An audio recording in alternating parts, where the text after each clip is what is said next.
Hi, my name is Demetria McNair. I live in Anchorage, Alaska. I've been here 18 years.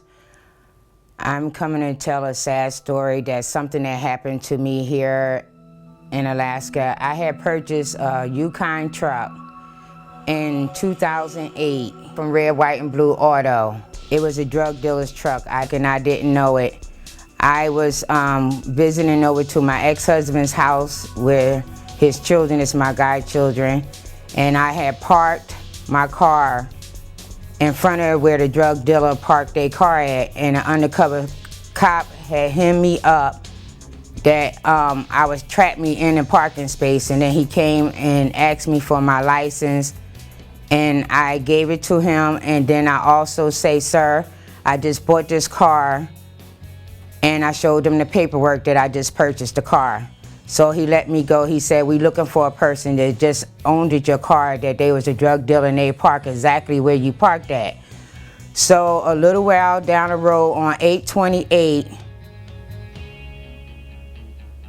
2008, I was stopped by Anchorage Police Department with all these cop cars. They basically bum rushed me. They actually took me out of the car. They didn't ask me for my driver's license, registration, insurance, or anything. If they would have asked me that, I would have went in my glove box and showed them I just purchased the car. They asked me to do a walk and stuff to see was I drunk. I was not drunk because I just was taking care of 2 babies, and I was upset because my daughter came and got her baby too late. I had to be up 7 o'clock in the morning to watch 2 more babies. So I was exhausted. I had to go get things from the store, where the next day, if I could have for the next day, because I was taking care of 2 babies. So the police took me straight to the jailhouse. I blew 000. The police officer told me I can leave. So I was walking through a hallway that I did not know what I was walking through until I see somebody. And I seen a gentleman, one of prison guards. I asked him, I said, where's my car at?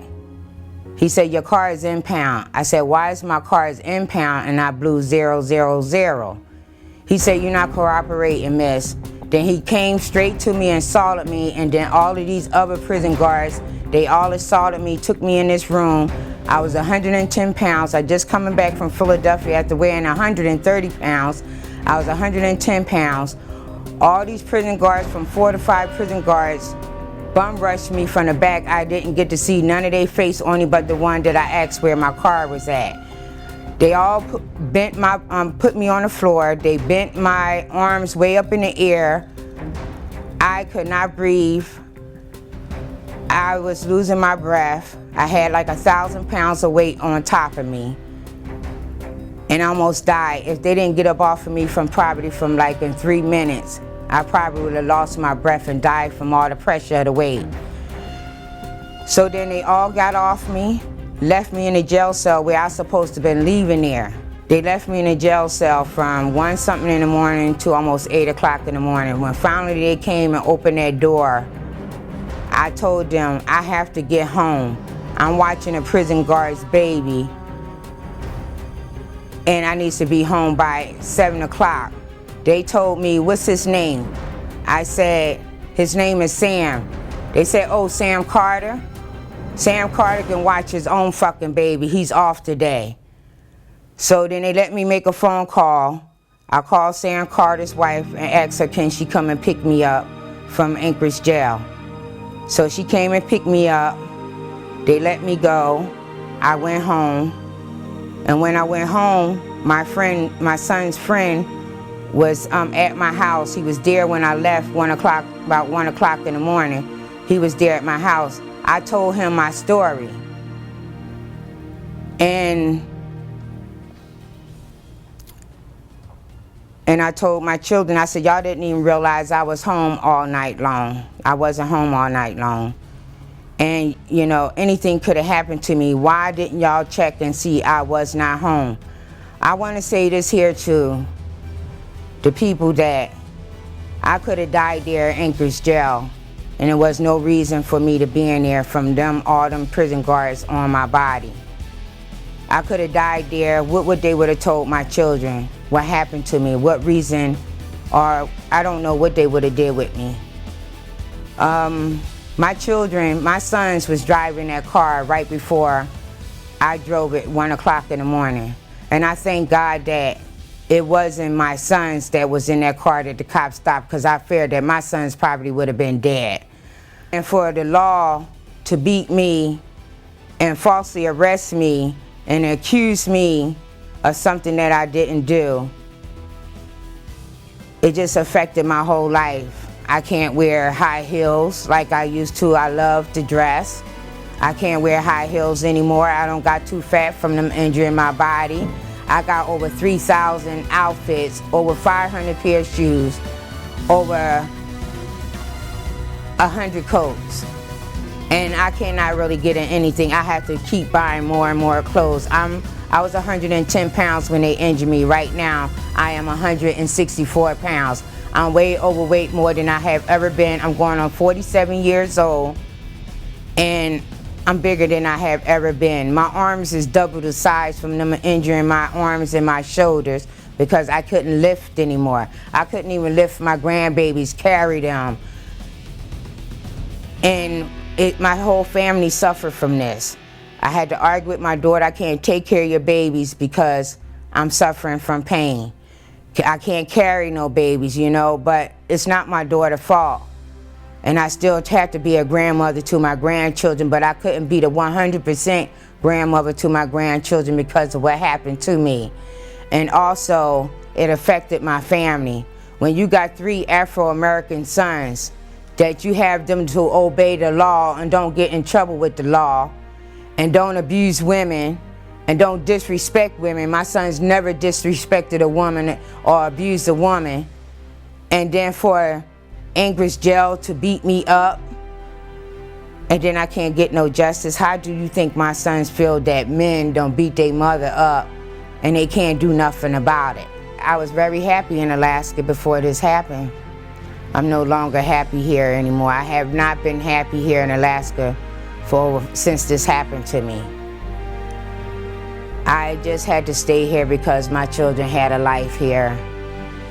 And I was trying to get over it, but I can't get over it because I keep seeing things happening to people over and over and over, and it's not stopping. Somebody needs to do something about our justice system here. They just do what they want, just do anything they want to do to you and do what they want. They do not abide by the laws. I also have pictures of after they arrest me, dismiss the case, that I was over at my godchildren's house again, and a gentleman comes in the house that stays at my godchildren's house. He said, "Demetria, the cops is out there looking all around in your car." So we all went out there, and my ex-husband knows the police, all the police.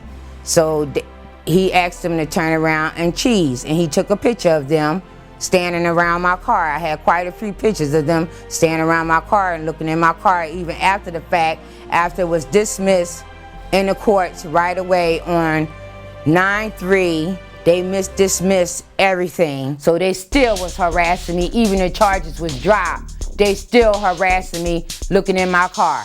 And also while I was going down to the courthouse, I also was stopped by the police because they had impounded my car, and the cops stopped me. I was driving the prison guard's wife's car. That car done been driving through this city for over 5 years. It was at that prison probably hundreds and hundreds of times because her husband used to drive that car to his job. They stopped me for tinted windows. They gave me a ticket for a car that was not mine. When I went to my car after they impounded, I seen that my car was ransacked. They searched my car unlawfully. They robbed me for $895 that was in my car. When they took me to jail, I didn't have no purse or anything on me. They brought belongings to me that I have not brought to that jailhouse. They impounded my car. They charged me $350 to get my car back. Red, White, and Blue gave me the $350 to get my car from out of impound. Then I went over to City Hall and put in a thing at the courthouse to get my money back from unlawful impound. And the judge didn't give me my money back for impounding my car. I just couldn't understand that, basically. So they robbed me for $895, and then they took my money for the impound. Red, White, and Blue wrote out a check to them and gave them the $350. I had to reimburse Red, White, and Blue the $350 because I almost was finished with paying off the car. I only had like no more than 5 payments, maybe 3. So that I had to pay them back the money. The lady went down to City Hall with me and sat there with me while I made my complaint. And she sat there and watched that. She couldn't believe that they did not give me my money back. So basically, it's no justice here. Alaska can just do what they want to do. They got their own laws. They go by their laws. It's not the law of the book. How can you impound somebody's car? Their case was dismissed, and then you're gonna make them pay for the car and then not give them their money back, so they robbed me twice. And I am also, I've been a homemaker. I've been home for many years taking care of my family. I have not worked. So basically they robbed me for the little bit of money that I did have. Basically $800 and something. That can almost paid my rent at that time. But the $300 that did pay my rent was $1,300. So they robbed me for a month's worth of rent. Also, someone from the state of Alaska contacted me through a letter. And they told me if I sue the state, I'm taken away from the community. But they don't realize how much they took from me. They took away 5 years that I had in my life, that I had to suffer with pain, go see doctors, take medication, and also wanted to commit suicide. So they're gonna say me taken away from the state and me suing them? What did they take from me? They took my livelihood. I'm gonna be suffering for pain for the rest of my life. And what they done for me is gonna be embedded in my mind for the rest of my life. It's not gonna go away. And I just pray one day that I get justice, because if I don't get justice, they're gonna continue on doing what they wanna do up here. Continue on abusing people, assaulting people, falsely arresting people, injuring people. And they injuring people for the rest of their life, and I know I'm not the only one. I have a personal friend that the same thing happened to her 2 years ago. So I know what they doing up here, and I'm seeing it with my own eyes. And I'm seeing it going through the community. Every time I see a police stop somebody, I'm wondering what they doing to them.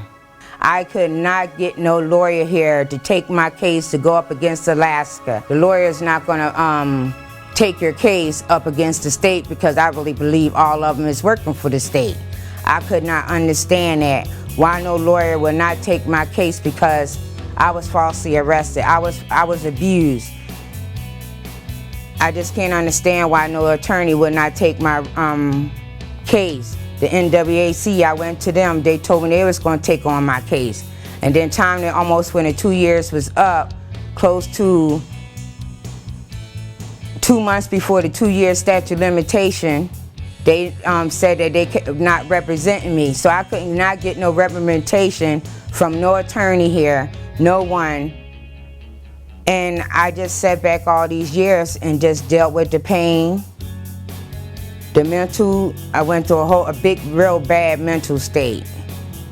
But I had to get through it because I had children I had to be a mother to, and grandchildren.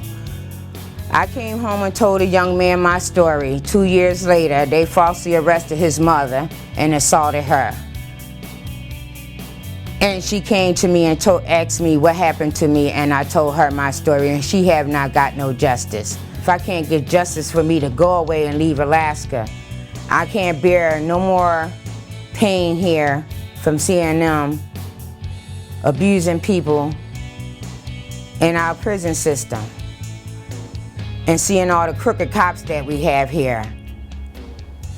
You know, I can no longer be here because I still see it's going on. and it's 2014, and this happened to me in 2008. And I have grandchildren now, and I don't want my grandchildren growing up here in a crooked system. My children is all grown, they can make their own decisions, but I ask my children for all of us to leave from here. I have to be strong and not let my family fall down. Because of what happened to me, I still had to function and take care of my family through all of it.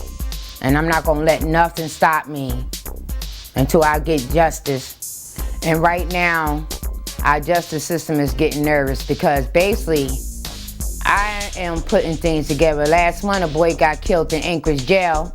I called the newspaper and I told them I was a victim of the prison guards beating up. They beat me up. I don't feel safe here. I can't trust the police. I can't trust the system here, period. I can't trust nobody here. They said that boy died of natural causes and he had 8 ulcers. It ain't no way that boy at 20 years old got 8 ulcers and died naturally. They beat that boy to death. So I told Anchorage Daily News, they the one put me in contact with that family, and I told that family that that boy have not died of no natural causes. They killed him because they could have killed me. If they didn't get up off of me within 3 minutes, I could have died there. Where would they would have told my children how I died there in Anchorage Jail? Or would they would have thrown my body somewhere? That's what I'm feeling. They could have threw my body out in the street somewhere and say something happened to me out in the street and they just found a dead woman. But I'm saying this here, if I would have died in Anchorage Jail, what they would have told my children why I was there? What's the purpose of me being there? The purpose of me being there, because I had purchased a car that belonged to a drug dealer. That was the purpose of me being there. That was the purpose of them arresting me and assaulting me. But if they would have asked me for my driver's license, registration, and insurance, I would have went in my glove box just like the undercover cop. I showed him that I just purchased the car. If they would have asked me for that, my information, maybe they would have known that I wasn't the person that they was looking for. But I had to be beat up because they was looking for a person that owned my car.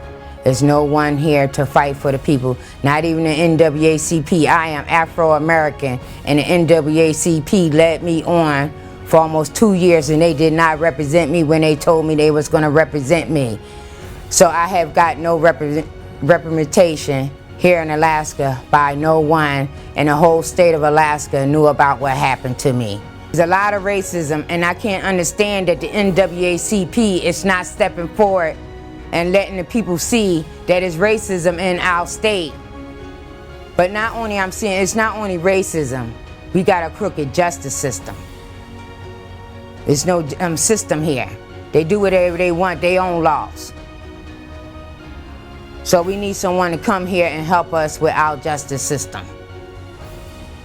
Because our justice system is no justice. And I'm trying to find justice not only for me, for others here in Alaska. We need someone to check out our justice system here in Alaska. Thank you.